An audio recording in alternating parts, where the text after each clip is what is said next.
is an uprising right now in full swing, and we will be working with that uprising to give it a vehicle, because we will be the only pro-worker, anti-war, climate emergency, and anti-genocide campaign on the ballot across the country.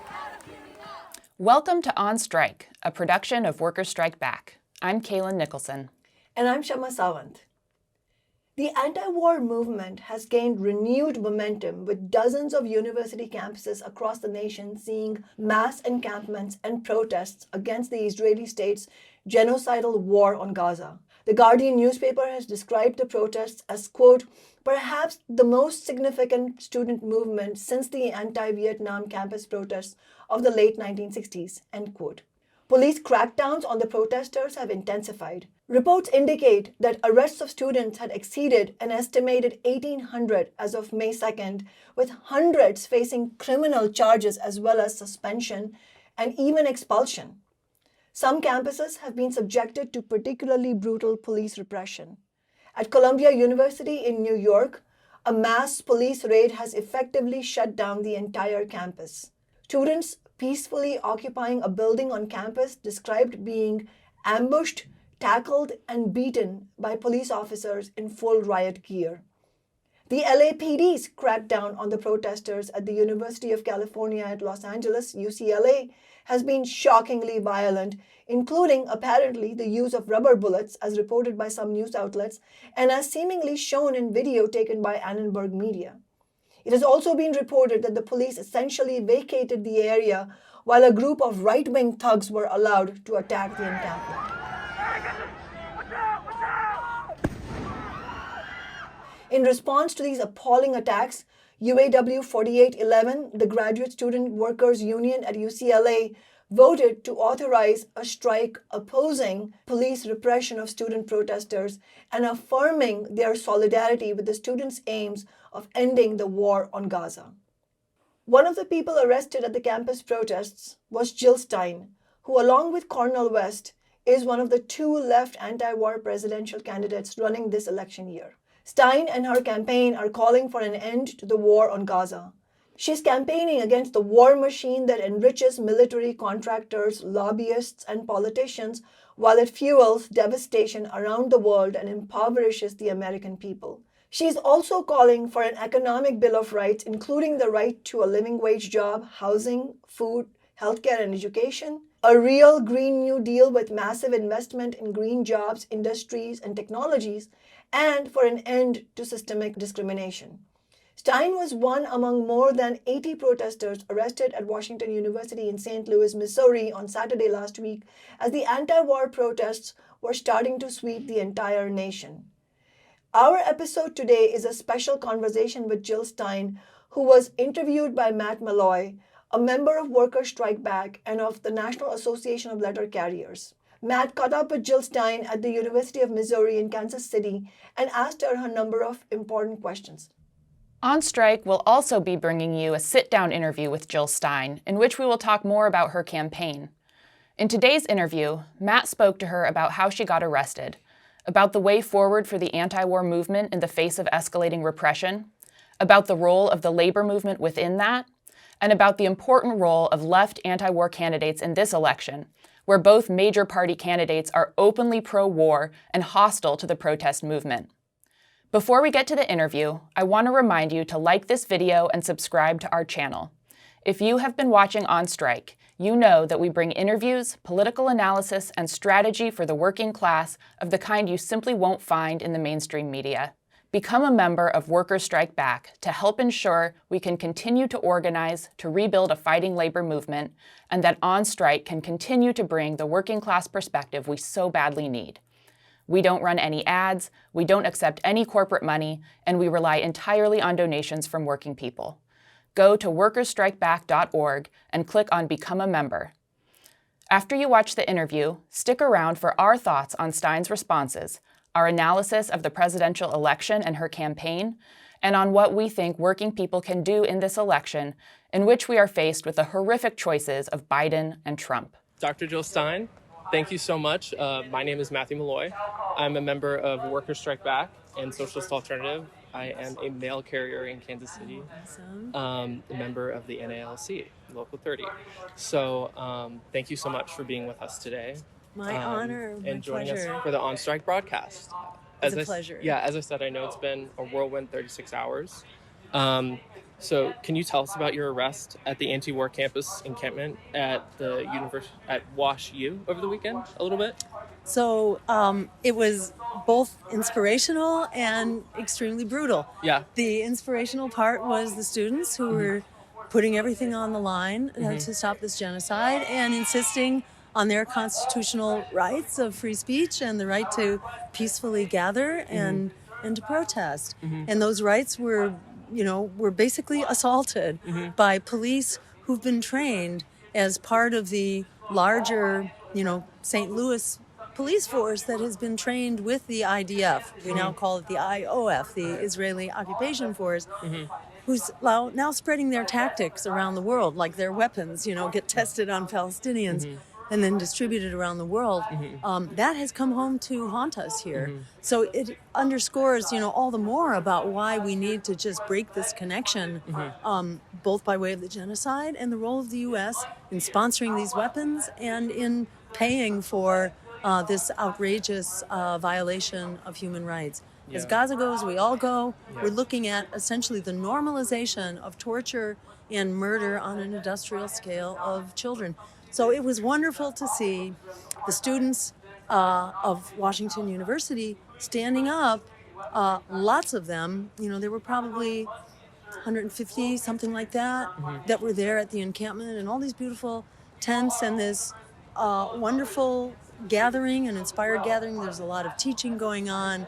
People were having pizza. And when we first arrived, we had been asked to come. Students asked us, would we please try to negotiate and de-escalate. We did that together with two of the the aldermen. There were two alder women, actually, who were there that joined us for a delegation to try to speak with the administrators, and maybe it stayed their hand for an hour, and then they attacked full force with this really brutal police force. So we had this bike. Several burly cops came up to us, and they were like thrusting this bike up against us, just pushing really hard, continually striking at us, trying to push us over. We all had locked arms in an attempt to defend the students, and the students had invited us to please be at the front of the circle so that maybe we would discourage the attack. Because with a presidential campaign platform, we could help get the word out. Independent politics is one of the biggest threats to it absolutely powerful state institutions like the police force. So exactly, to the institutions and to politics as usual. So we were there to try to defend the students with whatever attention we could bring to this on a national basis. And so we were there right in front position as they came to attack, and they repeatedly charged us with these bicycles, trying to push us over and to knock us down. And they actually, one of them, as we were struggling not to fall back on our heads, one of them picked up, one of my feet in an effort to jerk me backwards. Which I managed to,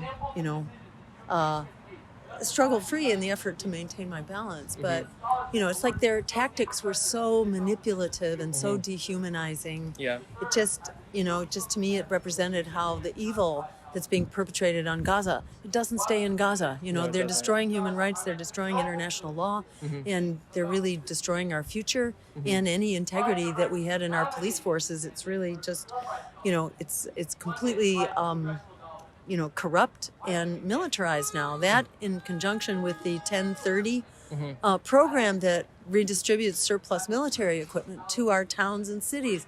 What do they need tanks and armored vehicles for? It's absolutely outrageous. If they aren't just it's afraid like of working Cop people. City. It's like Cop City, which is also really more of the same. These militarized training facilities that are a real threat to peace in our communities, and they bring violence to our communities. And Cop City in Atlanta is just one of about 70 such programs that's currently underway. So this is fascism. We don't have to wait for Donald Trump to see the fascist threat in our communities. That's happening right now, and we need to stand up and stop it. And it's just so inspirational that the students here are ready to, to put it all on the line here for Palestine as a microcosm of our future. Yeah. I mean, I guess to hone in, what do you think it will take to stop the genocidal war against Gaza then? Well, for one thing, Yeah. if we, well, I don't even have to put it in personal terms. Yeah. But, if we elect a candidate who's not bought and paid for by AIPAC and the war contractors and the duopoly, the war's over. Yeah. The genocide is over immediately. President can pick up the phone, even before being president, just by being elected. Yeah. The elected president can pick up the phone and say, it's over. You need to start complying with international law. Genocide is over. Ethnic cleansing is over. Occupation and apartheid are over. Yeah. So, this is a big ask, but we have all the power here. Yeah. We actually have all the power. Joe Biden has basically handed over the baton of commander-in-chief to Bibi Netanyahu, gives him a blank check for whatever he would like to do, no prior consultation required. We're going to back you no matter what, even if you take us into this suicidal war against Iran, which would be absolutely deadly and nuts. Netanyahu has a license to do that if he wants. Joe Biden is not going to stop him. So it's an utter betrayal of our, our autonomy as a democracy to be handing off our foreign policy to someone the likes of Bibi Netanyahu. Yeah. So it's not hard to stop this. We can do that simply by asserting, the power of democracy. It's also illegal to be arming a country with human rights violations. So it stops on the basis of U.S. law alone. Even if we didn't respect international law, we could stop this in a heartbeat. So we're here in Kansas City, Missouri, at the University of Missouri, Kansas City, here at the student encampment. On that note, how do you think the potential of these student actions can be fully harnessed? How can we connect this to a larger movement in order to stop this genocide? My sense is that that is happening, of its own, that the students are big thinking. In our experience, they are looking at political struggle as well as social struggle and struggle in the streets. And, that's certainly my experience in the world of struggle as well, that you can't just do one, you have to do both. As Socialist Alternative itself knows so well, you have to support your political campaign, whatever it is, with social movement stuff. You can't just appear out of nowhere and have some credibility. The two have to go together. And my understanding here is that these students are very savvy. They really see the bigger picture, and they get that this political struggle is also something that it's a tool. It's just a tool that they can use, and I think that they will. And that's part of why we're here, is to just support them and to help them, understand that there are other options out there. But they seem to be picking that up on their own. As a rule, when we come to these things, we don't talk about politics at all. Yeah. And I only did because we were kind of encouraged to do so. But as a rule, I don't bring up political stuff and just come here to support. And they can connect the dots. Yeah, quite well. It is interesting, though, because this is inherently political, and in a perfect world, this would be connected to a political struggle. Absolutely. But you've mentioned Joe Biden a couple of times. Socialist Alternative obviously is calling for a no vote. For no votes for Biden or Trump, working people need their own party. They need their own institution. They need their own organization to funnel movements like these into. Do you think the movement needs to build for a protest against Biden and this war and the DNC in August? And will you be there for it? I don't know if you're aware of the protests that are building for the DNC. Yeah, yes. We absolutely will. We'll be a part of that. Oh, yes. And to my mind, these are inseparable. We have to stop them and, shine a bright light on their betrayal of working people, of the planet. And yes, everything. They represent the opposite of the public interest. So yes, we have to, we have to call them out in every way at the same time that we're lifting up a politics of integrity that people are really hungry for. So I know that you've been to a couple different encampments across. You were at Columbia. You just recently came from Wash U. Can you share what you've heard from students, whether, things that were inspirational, strategy-wise, things that they wish for? Can you share some things that you've heard from students? Oh, I guess, the most inspirational thing is that they have just prioritized stopping genocide, and that they do not worry about what their actions are meaning for their own careers, for their graduations. I mean, it's been really pretty jaw-dropping to see how inspired their commitment and their vision is to stop this genocide. Yeah. And I think it's just totally inspirational and goes a long way to explain why this is spreading like a wildfire right now. I think it's completely unstoppable. Yeah, like shucking, as you said, shucking careers, shucking the individual identities that are kind of pressed on us by our current economic system, and like uniting as a whole, as a community, you know. And we're seeing faculty come out now, you know, at Columbia University in New York, where the faculty are now surrounding the encampment to defend them. At Washington University, several faculty were suspended for participating in the encampment and getting arrested. And Solidarity. The solidarity is just incredible. Yeah. So, just transitioning, can you tell us just a couple of your campaign's key demands and why young people and working people shouldn't support either Biden or Trump in November? Oh, yeah. I mean, our key demands are a $25 living wage, the right to a job, a good job with that living wage, the right to form unions, and to remove the the blockages, the impediments to forming unions, like the the education sessions that workers are forced through, ensuring that workers have a health care as a human right, have paid family and medical leave, have generous retirements, basic economic security for workers. That's absolutely critical. Extending the rights of unionization to domestic workers, to farm workers, and so on. We need a strong, an economy that's working for working people, and we have to put those institutions back into place because they've been completely dismantled. Yeah. Do your campaign share some of the demands of Workers Strike Back, as I'm sure you know? Oh, so, yes. So I guess to like talk a little bit about strategy. Like I'm 25 years old, and the first time I got involved in politics was Bernie's first campaign. Wow. Because of his consistent calls for things like Medicare for all, $15 an hour minimum wage. He got made fun of because it was almost a joke the amount of times he's made those demands. So I guess, in the future coming up, do you have plans to hold larger rallies, or is the campaign more focused on ballot access? Well, we're only focused on ballot access until we get it, because if we don't have ballot access, the rallies don't really make any difference. It's all kind of a moot point. But we try to get past the ballot access as quickly as possible. Sure. So we're hoping to do that in the next month, basically, in the next 6 weeks, to finish New York, finish Illinois, which are the two very difficult ones, also Indiana. So it's really those three states that are tough. The other states are doing well. So like Missouri has 8,000 out of 10,000 required.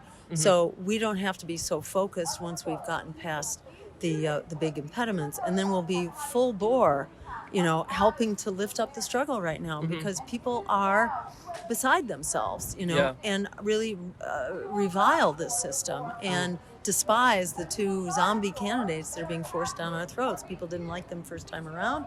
And they want them, even less this time around. So, we are going to be building on that. There is an uprising right now in full swing. And we will be working with that uprising to give it a vehicle, because we will be the only pro-worker, anti-war, climate emergency, and anti-genocide campaign on the ballot across the country. It'll be one of those against 3 pro-genocide, pro-war campaigns and anti-worker campaigns. If you split a vote 4 ways, you can win it with as little as 26%. Right now we're running 4%. So it's not, that's before there's been any attention paid to us by mainstream media. We're running, 12% among people 35 and under, which is, those numbers are competitive with where Bernie was before he broke out early in his primary as well. So it's entirely feasible that there could be a complete, 180 in this election.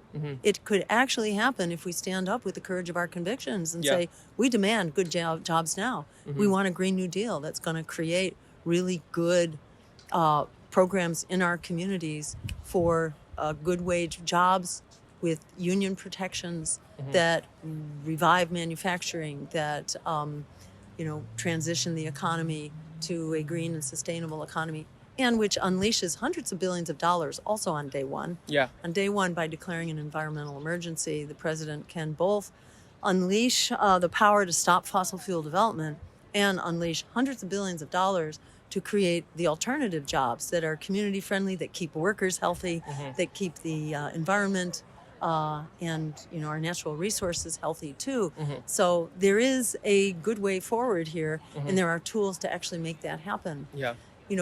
People are really distressed with the system as it exists now. In New York State, when they just held their Democratic primary, some 83% stayed home, which is huge. Most people don't even know about this. This is relative to the 2020 election, which was also similar in that Biden was already coronated, but still people came out to support the party. Right now, people despise Biden and the party, so their base has basically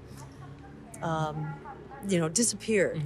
So there are a lot of people now who are looking for something meaningful to vote for. Yeah, it's as we see, you talk about a campaign being a vehicle for these different struggles, whether it's like as we cover Workers Strike Back, the unionization at Amazon for KCVG. We talk about the different student movements. Like, a vehicle is very important to not only shed light on those, but then tell working people that there is an alternative. Because as we see right now, working people are unregistering from the Democrats in tens of thousands, and these liberal caretaker administrations are pushing working people to the right, and the left needs an answer. That's right. Exactly. Exactly. And it's no surprise that the Democrats have completely lost, any credibility and any momentum, because they don't really stand up. They just try to be one step shy of where the Republicans are. That's not going to inspire working people to stand up and demand what we deserve. Yeah. So I already know the answer to this one, but just to get it's just a yes or a no. Jill Stein, do you support an end to all U.S. military aid to Israel and to the occupation? Yes. Yes. Absolutely. Absolutely. Okay, thank you. So, as I said before, I'm a member of Workers Strike Back, an organization that is committed to rebuilding a fighter labor movement and also ending the war in Gaza. What do you think the role of the working people in the labor movement is in fighting to stop the Israeli state's murderous assault on Gaza? Working people are absolutely critical, because working people are in the target hairs of this imperial economy, which is using our resources to kill working people and people of color around the world, especially in Gaza. So, working people can make all the difference in the world. Yeah. When working people decide, working people can withhold their labor. And there are many people like myself who feel like that is the next step, because the student movements are, encountering huge, crushing opposition right now. It's going to make it very hard for them to continue to exert pressure, at least continuously. Yeah. And they are making enormous sacrifices to do that. But for working people to withhold their labor, and to have a general strike or a boycott or some kind of coordinated actions, we've seen, workers around the world refuse to load weapons shipments to Israel. And for us to generalize on this and show, even if it's a short strike for 3 days or 1 week, even to hold a short strike to show that we, the people, have the power here. If we have working people who are bought in, it makes all the difference in the world for asserting our power in society. I mean, you say as there's these student movements, they are going to reach a point where they've peaked and they need to go somewhere else. Yes, and like in the South labor, Africa. Yeah, organized boycott. labor does need to get involved, or France, 1968. Does. Yes, that's right. Right. In the protests against South Africa, they were shut down. Like at Columbia and elsewhere, the student protests were shut down. They had to wait 2 years and then come back, and then it would work. So we have to have a kind of a multi-pronged approach, so that we're not destroying any one, component of the movement. We have to share it around. Yeah, definitely. I mean, as we say all the time, the Democratic Party is really where movements go to die, and if movements don't link up, they definitely will die. So Yes. So what are your thoughts on the uncommitted movement? What do you think it will take to build on that movement, as in like get it more actively involved in the anti-war movement and at the DNC protests? Yes. So we need to move from uncommitted to committed. Uncommitted leaves open the possibility of supporting Biden. But I think, Biden and the Democrats are really beyond the pale. And I think being, kind of nickeled and dimed back into supporting more of this really evil system is a terrible thing.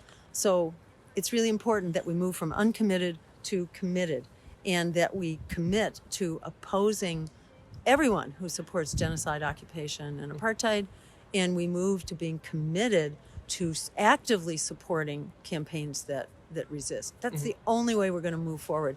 Democracy needs an affirmative agenda. You can't just withhold your vote from what you don't like, because then you disappear yourself. You have basically censored and silenced yourself, and that's not a political strategy. You have to be explicit about where we're going, and we should be doing that right now. So last question. Yes. So I talked to you before about the rally for Workers Strike Back at the DNC. Will you speak at the rally Workers Strike Back is helping organize at the DNC in Chicago? And will you join Workers Strike Back? Absolutely, yes. Oh, I would love to. Yes? Yes. Oh, that would be a great honor. Heard it here, folks. Yeah.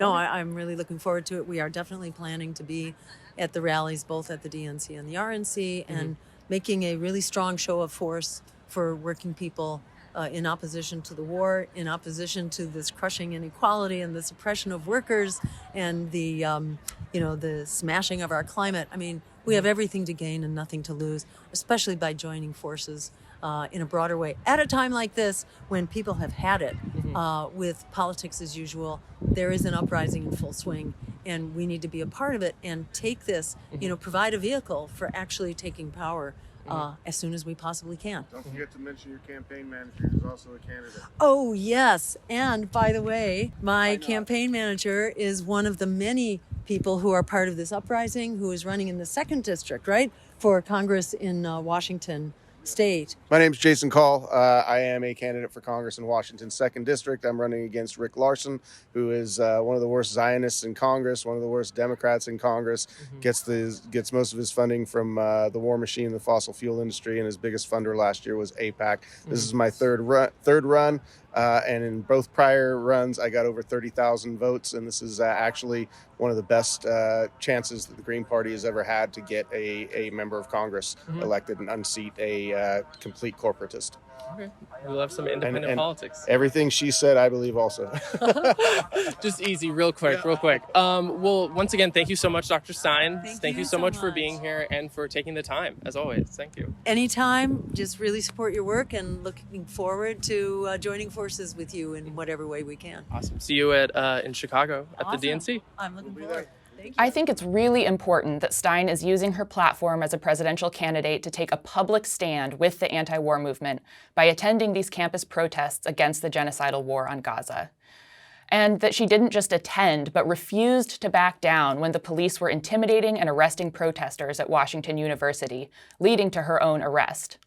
This is obviously an extremely sharp contrast to the warmonger-in-chief in the White House, who just last week authorized an additional $95.3 billion in foreign military aid, including $17 billion for the Israeli military. The war on Gaza could not continue without the military, financial, and political support of President Biden, who outrageously accused the campus protests of being anti-Semitic. We are not an authoritarian nation where we silence people or squash dissent. The American people are heard. In fact, peaceful protest is in the best tradition of how Americans respond to consequential issues. But neither are we a lawless country. We are a civil society, and order must prevail. Those of us who oppose the war on Gaza and who oppose Biden's attacks on working people should absolutely not vote for Biden in November.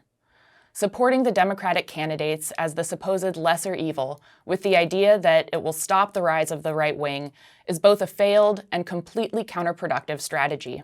The corporate media have been forced to acknowledge the anger at Biden in the growing anti-war movement and seek to proactively blame the protest movement for any potential damage to Biden in November.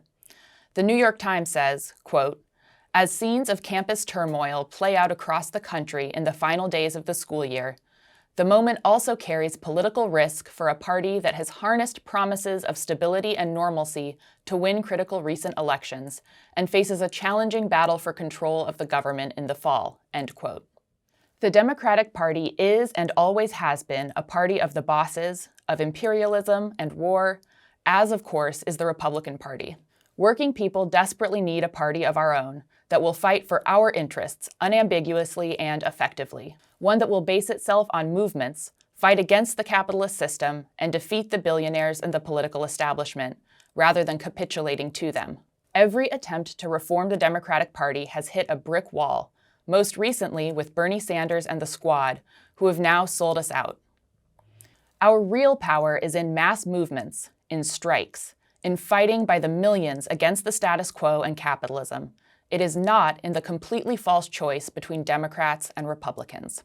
In an earlier era, the power of mass movements forced Richard Nixon to pass some of the most progressive policies of any U.S. president, despite the fact that he was a deeply right-wing, racist, warmongering president.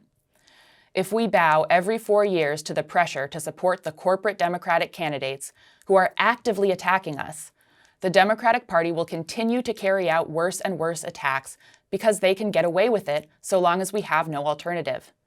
This ongoing betrayal of working people by the Democrats is what has created the space for the rise of Trump in the first place.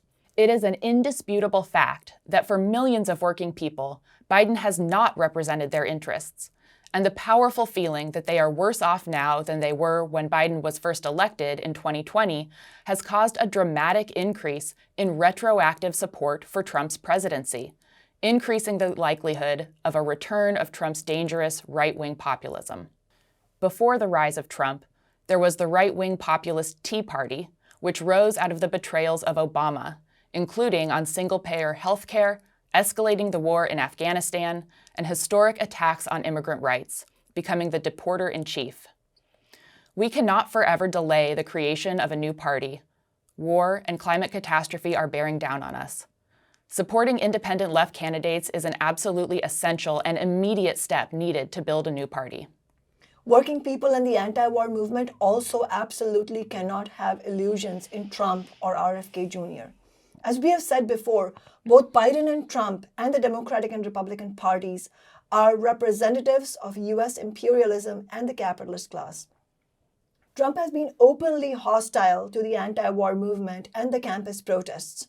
Trump has claimed that Columbia University's protesters included, quote-unquote, paid agitators, and called the police repression of the protests and the encampments a, quote-unquote, beautiful thing to watch. He praised the NYPD, saying, quote, "I am so proud of the New York's finest. They are great," end quote. And also said about the LAPD that, quote, "they did a really good job at UCLA," end quote. RFK Jr. has been a staunch and full-throated advocate of the Israeli regime and its war on Gaza and has publicly opposed calls for a ceasefire. RFK Jr. cannot be supported by the anti-war movement, and neither is he a fighter for the interests of working-class people as he pretends to be. Working people and young people, we need the largest possible vote for genuinely anti-war left independent campaigns in November. However, that is not to say that we don't have our own differences with Stein and West. We do, and we think it is important to have frank and open discussions about what's needed for the left and for the working class. As Kaylin just said, we need a new party for working people. Jill Stein is, of course, a candidate of the Green Party. The Green Party has played an important role in providing an alternative to the two bankrupt parties of big business, the Democratic and Republican parties, in presidential elections. And rarely has that been more important than in this election. And it does take courage for Jill Stein to once again step up to run as a candidate for ordinary people after she has been subjected to so many attacks by the corporate media in past campaigns. We also agree with many of the things Stein is running on, some of which are in Workers' Strike Back's program, particularly on her calls for an end to this brutal war, for Medicare for all, and for a real Green New Deal. And as Kshama said, working people should vote for either Jill Stein or Cornel West in November and completely reject both Biden and Trump. One of our differences with Stein is that we don't believe the Green Party can be the basis of a new mass party for working people. The Green Party is far too electorally focused. The party that working people need is one that isn't strictly or overwhelmingly electoral. It has to be one that is constantly and actively engaged in helping build working class struggles and social movements. We need a party rooted in the class struggle, not one that limits its activity primarily to running candidates every 4 years. We need to connect movements to independent election campaigns that represent the movement's demands. And when independent candidates are elected, they need to use that elected office to actively build movements and be willing to act as a disturber of the political peace against the establishment, as Kshama did with her Socialist City Council office in Seattle. The Green Party has unfortunately had a somewhat mixed record when it has held elected office, in terms of standing up to the establishment and going to the mat to fight for working people. The party broadly has not used their elected positions in the way Kshama used hers. But we do think it's very important that Jill Stein and the Green Party are providing an independent left alternative in this election, where the bankrupt choices of Biden and Trump and also RFK Jr. cannot be allowed to be the only choices. Also, in terms of strategy, we do think Stein's campaign could be more effective if they gave a much clearer and more consistent emphasis to concrete working class demands. One of the things that was most important and different about how we ran our election campaigns in Seattle, and Bernie Sanders also did this in his presidential campaigns, was relentlessly campaigning on core demands that would make a real difference in the lives of working people. The success of Sanders' campaign had everything to do with the fact that you couldn't attend one of his rallies or watch one of the debates without knowing the concrete demands he was running on, like Medicare for all and canceling student debt. It's deeply unfortunate that Sanders has since betrayed working people and the oppressed by dropping his working class program to give cover to Biden and refusing to support a ceasefire last fall as bombs were raining down on the people of Gaza. We would never have won our first campaign to elect Kshama to the Seattle City Council in 2013 had we not campaigned loud and clear on a $15 an hour minimum wage, rent control, and taxing big business to fund social services like education and public housing. Those demands were dismissed as utopian at the time, but we won 4 elections as well as beating off a right-wing funded recall campaign, despite the opposition of billionaires like Jeff Bezos and the corporate real estate industry, and we won historic victories on 2 of those demands, winning the first $15 minimum wage in any major city, and then the Amazon tax to fund affordable housing to the tune of more than $200 million a year. Today, $15 an hour is not nearly enough, and Workers Strike Back is campaigning for a $25 an hour minimum wage. However, because of our victory here in Seattle, the inflation-adjusted minimum wage is nearly $20 an hour, the highest in the nation. In Jill Stein's case, she of course is not running with the expectation that she will win the presidency. This is about providing a left alternative, both to provide a concrete left anti-war option for working and young people to vote for, and, most importantly, for the left to actively use it as a concrete step towards building a new party for the working class. For all of these strategic objectives, we want to see her run as strong of a campaign as possible. We have also raised some criticisms of Cornel West's campaign, and I would say that Stein does a better job than Cornel West in making her working class program clear to those who see her speak. On Cornel West, we've been supportive of his candidacy and had him on the second ever episode of this broadcast. We are supporting both Stein and West as independent left alternatives to Biden and Trump. However, we have had increasing concerns about West as his campaign has developed, some of which we raised in our earlier episode. We think it was a serious mistake for West to drop his candidacy for the Green Party, which has led to a situation where he will only be on the ballot in a minority of states, leaving working people with a divided anti-war left vote. On Strike will continue to provide analysis of both the campaigns over the next months. If you've watched On Strike before, you'll know that we provide an analysis from the point of view of working class people about the problems we face in our daily lives under capitalism. In every episode, On Strike also presents a strategy for working class movements to fight back. On Strike talks about why it's crucial that every fight for change emphasizes the need to build working class solidarity and is linked with organizing a powerful challenge to the political establishment and the capitalist system itself. This is something you won't find on mainstream media. That's why we need your support for On Strike. Subscribe to our On Strike channel on YouTube and like this video, and become a member of Workers Strike Back to help ensure we can continue to organize to rebuild a fighting labor movement. By becoming a Workers Strike Back member, you can also help this broadcast. We don't run any ads, we don't accept any corporate money, and we rely entirely on donations from working people. Go to workersstrikeback.org and click on Become a Member. Solidarity.